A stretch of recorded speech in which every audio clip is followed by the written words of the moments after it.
Nyt olisi vuorossa sitten Kryptan astianpesukoneen käyttö. Kaikkein tärkein ensin, täällä on tällainen niin kutsuttu emännän kytkin. Tästä laitetaan virrat päälle, niin että saadaan ylipäätään virtaa tänne keittiölle. Sitten mennään astianpesukoneen luo. Tässä kyljessä on oikein hyvät ohjeet, josta voi sitten muistella, miten se meni. Ensimmäiseksi laitetaan täältä vesi päälle. Noin. Ja sitten koneeseen laitetaan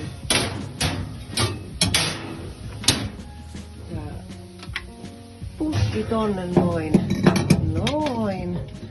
Ja sitten laitetaan vitilat paikalle. Näin. Näin. Kone kiinni. Tuolta painetaan virta päälle, se lähtee täyttämään siitä sitten itse.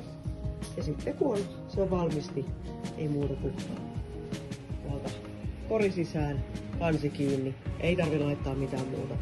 Ja sitten kansi auki ja tyhjennys samaan tapaan näiden ohjeiden mukaan vastakäänteisessä järjestyksessä. No niin, nyt ruvetaan pesemään astioita. Rullattiin siitä tiskikori sinne koneeseen ja ei muuta kuin kansi kiinni ja se lähti pesemään. Tuosta voi sitten käsitellä tiskit.